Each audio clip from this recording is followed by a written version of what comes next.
Part 2 of our critical appraisal lecture series focuses on appraising pre-appraised evidence. In this second lecture of Part 2, Part 2b, we will begin with a brief review of suitability and clinical practice guidelines, and then spend the rest of the lecture focusing on appraising the quality of clinical practice guidelines. Following this lecture, students should be able to describe the purpose and use of clinical practice guidelines, explain how to use Appendix E1 to appraise the quality of clinical practice guidelines, and discuss why the appraisal of clinical practice guidelines requires an appraisal of the systematic literature review as well as an appraisal of clinical practice guidelines.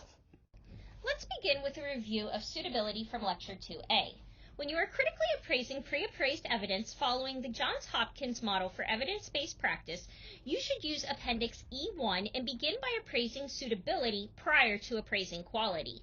This is because if the piece of evidence is not relevant and applicable for addressing your evidence-based practice question, then there is no need to assess the quality of the piece of evidence as it does not provide support for decision-making. When you appraise suitability, you should complete Section 1 of Appendix E1. If all of your answers in Section 1 are either yes or non-applicable, your piece of evidence is either suitable or not fully suitable. If all of your answers are yes or non-applicable, and your evidence-based practice question is fully addressed, then your piece of pre-appraised evidence is suitable and thus provides independent support for decision-making. If all of your answers are yes or non-applicable, but your evidence-based practice question is not fully addressed, the piece of pre-appraised evidence is not fully suitable and thus provides strong but not independent support for decision-making. The next step for evidence appraisal of evidence that is suitable or not fully suitable is to appraise the quality. The quality appraisal will depend on the type of pre-appraised evidence you are working with, which will either be a clinical practice guideline, a literature review with a systematic approach, or an evidence summary. If you recall from Lecture 2A, I indicated that critical appraisal of pre-appraised evidence involves two action items. We discussed action item 1 in Lecture 2A, which was suitability. We will now address action item 2, quality, and in this lecture, we will focus on the quality of clinical practice guidelines. Remember, pre-appraised evidence that has been deemed suitable or not fully suitable but informs the evidence-based practice question must be appraised for quality before it can be used to guide practice change. In this lecture, we will be focusing on the type of pre-appraised evidence known as clinical practice guidelines. Clinical practice guidelines are evidence-based recommendations that have been systematically developed to guide clinical decision-making and optimize patient care. Clinical practice guidelines are systematic in their rigorous data collection methods, in their analysis processes, and in their processes for achieving consensus amongst contributors who are considered subject matter experts. The purpose of clinical practice guidelines is to make a vast amount of clinical literature understandable and practical for use in healthcare settings. In other words, clinical practice guidelines are composed of established best practice and are therefore actionable. You are probably familiar with many of the common sources for clinical practice guidelines. Clinical practice guideline common sources include government organizations, such as the Agency for Healthcare Research, AHRQ, and the World Health Organization, WHO. They also include regulatory bodies, such as the Joint Commission and the Centers for Medicare and Medicaid. They include professional organizations, such as the American Heart Association and the American Academy of Pediatrics, and they include nonprofit healthcare organizations, such as the Cochrane Library. This list of sources of clinical practice guidelines is in no way comprehensive. However, most sources are either a government organization, regulatory body, professional organization, or nonprofit healthcare organization, and all sources should be composed of topic experts. On this slide, I have copied the part of the pre-appraised evidence appraisal tool in Appendix E1 from the Johns Hopkins evidence-based practice model that addresses clinical practice guidelines. This section can be found under Section 2, Quality Appraisal. Over the next few slides, we will review each clinical practice guideline quality appraisal question in detail, working through exactly what the question is asking so you best know how to answer the question and provide rationale for how you came to the conclusions you reached. Remember, appraising quality is a subjective process, but using standardized tools helps to streamline that process. The first quality appraisal question for clinical practice guidelines asks, is the review group made up of experts who have proven expertise or skills related to the topic? The review group is who published the guidelines, who are the authors of the guidelines. When you are considering their expertise and skills, you want to look at what organization they are representing and how their education and experience relates to that organization.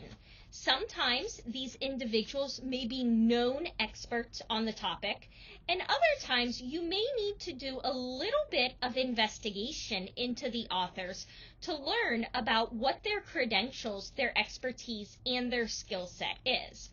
Usually, in most published articles, there will be a brief section either near the beginning or the end of the article that describes the qualifications of the authors.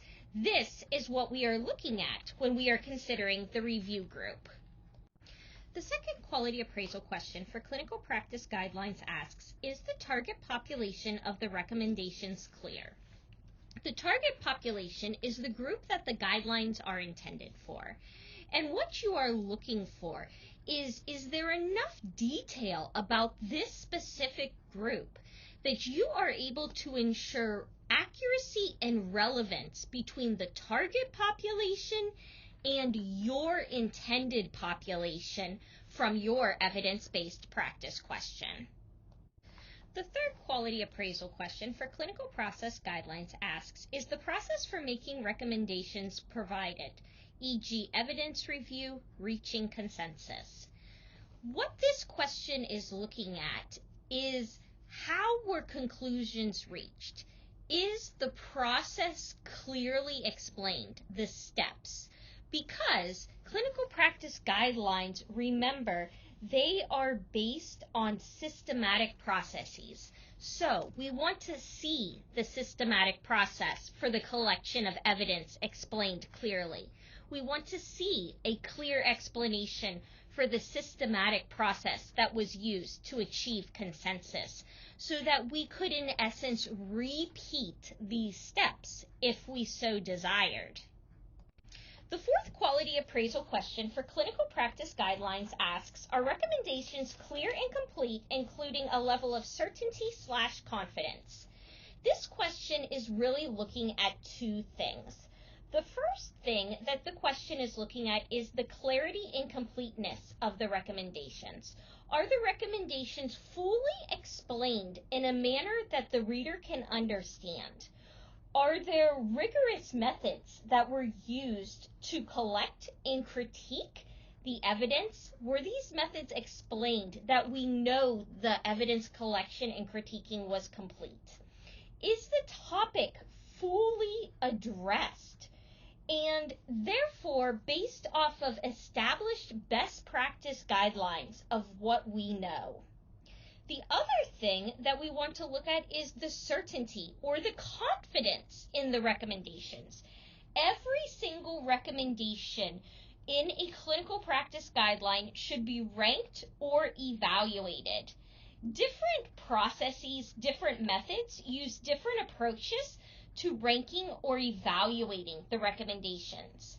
However, the authors should indicate the approach that they used to rank the recommendations and determine their level of certainty or confidence in the recommendations, and then the actual ranking for each recommendation. You will usually see recommendations ranked as either high to low or ranked as either level A, B, or C confidence. The fifth appraisal question for clinical practice guidelines asks, was there an external peer review of the guidelines? An external peer review means, did a group of independent experts review these guidelines? This should be a statement somewhere within the clinical practice guidelines that the guidelines were externally peer reviewed. Another way to know that the guidelines were externally peer reviewed would be when you evaluate the individuals, the experts that developed the guidelines.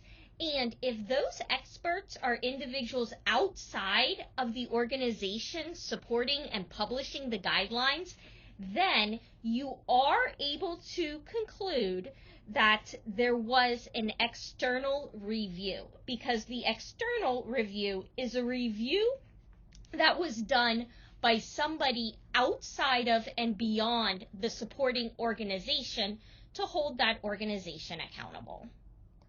The sixth quality appraisal question for clinical practice guidelines asks, does the level of certainty or confidence of each of the recommendations align with the evidence used to support them? Remember, in one of our prior recommendations, which was recommendation number 4, we were looking at the ranking of the certainty or confidence.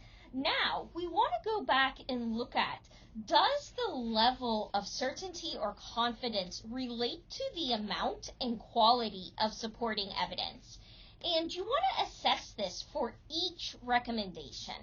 Basically, what you are looking at is how thorough and up-to-date is the systematic evidence review behind each recommendation, and how does that correspond to the ranking that the investigators gave? And do the investigators explain their rankings? Or are you easily able to infer the rationale for the rankings based on the evidence provided? The seventh and final quality appraisal question for clinical practice guidelines before we hit a yellow box asks, are fundings and conflicts of interest addressed? Fundings involve who provided the financial support for the project. Funding should be addressed to ensure transparency, accountability, and ethical compliance. The transparent addressing of fundings helps those appraising the evidence to evaluate the credibility of the findings, as funding sources can often influence the research questions asked and can thus introduce bias. Funding should be clearly acknowledged, usually as a sidebar at the beginning or end of the clinical practice guideline. Addressing any fundings or stating there was no organized funding is often a requirement for peer-reviewed literature. No indication of fundings should cause one to question the credibility of the clinical practice guideline. Disclosure of fundings is one way to assess for conflicts of interest.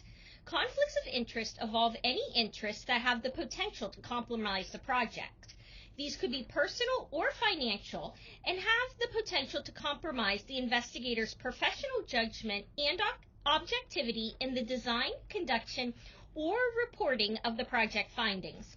While having a conflict of interest, such as being employed by the company that is supporting the project, is not in and of itself unethical, failing to disclose conflicts of interest or failing to address how one managed conflicts of interest in an ethical manner can damage the credibility of the project.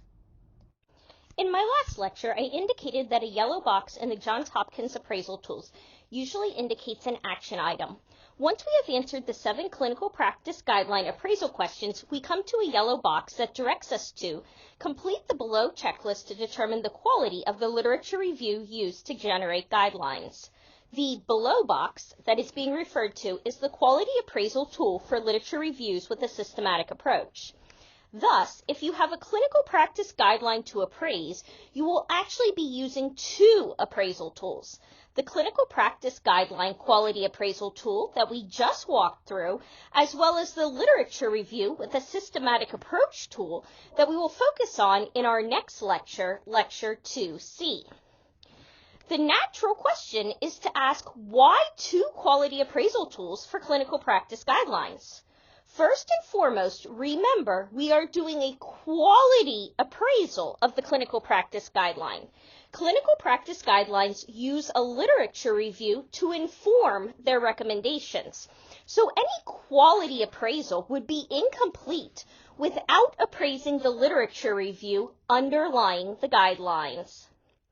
This leads us to the second point. We want to ensure the guideline is grounded in the best evidence. A guideline's strength is directly tied to the quality of the evidence it uses. A systematic literature review, which involves a comprehensive, reproducible search and critical appraisal of all relevant studies included in the review, is the most robust way to identify and evaluate this evidence. Third, we want to ensure a comprehensive and complete scope. A systematic review ensures the review of the literature is as complete as possible, addressing the specific question that the guideline aims to answer and minimizing the risk of overlooking any important studies. Fourth, we want to see how the authors summarized and synthesized the literature that informed the clinical practice guidelines.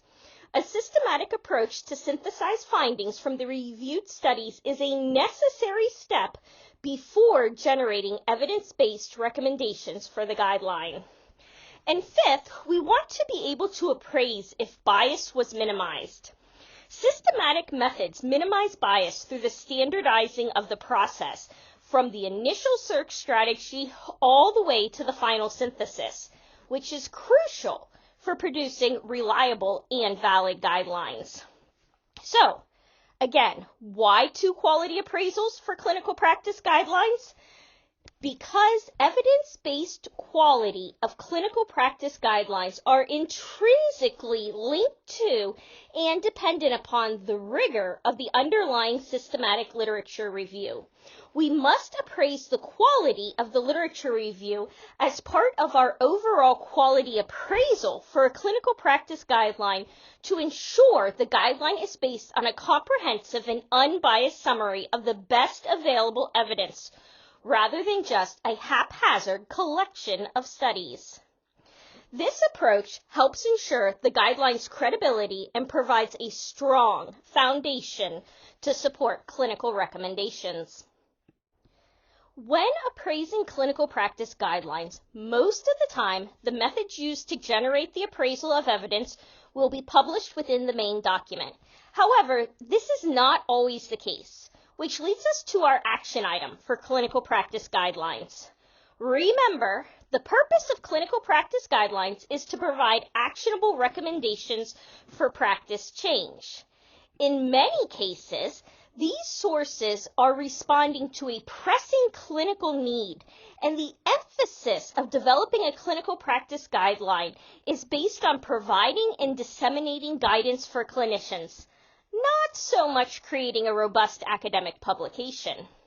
A detailed discussion of methodology can be extremely complex and time-consuming for frontline clinicians who are focused on implementing best practice. The choice to omit or limit the discussion of methodology offers a more user-friendly and concise product to guide implementation. It is also important to remember that peer-reviewed journals have strict word limits. A detailed discussion of methodology can quickly become quite lengthy. Thus, clinical practice guidelines are going to use their small and valuable word limit to focus on providing actionable information to frontline clinicians. What is unique about pre-appraised evidence, specifically clinical practice guidelines and evidence summaries, and we will discuss evidence summaries in Part 2D of this series, is that unlike single study evidence, you may still be able to gather data on the methodology.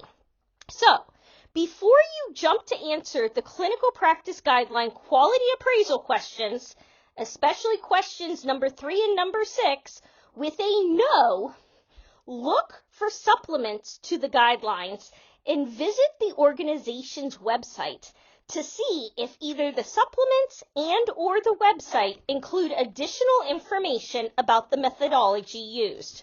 Organizations have much more freedom on their own websites in how much information they provide to you than they have in a journal article. When methodology is omitted or significantly limited in the evidence you are praising, and the methodology information is not available from either a supplement to the guideline or the organization's website, the appraisal process becomes very limited. Using a clinical practice guideline without clearly defined methods to guide practice change does increase your risk of adopting potentially misleading or untrustworthy practices. Because if you cannot appraise the methodology, you have no way to determine if the process was robust enough to produce trustworthy and unbiased results. If you don't know the schema the investigators use to identify, appraise, and synthesize the evidence in the clinical practice guideline, you have no way to confirm their conclusions were valid or be able to verify scientific rigor.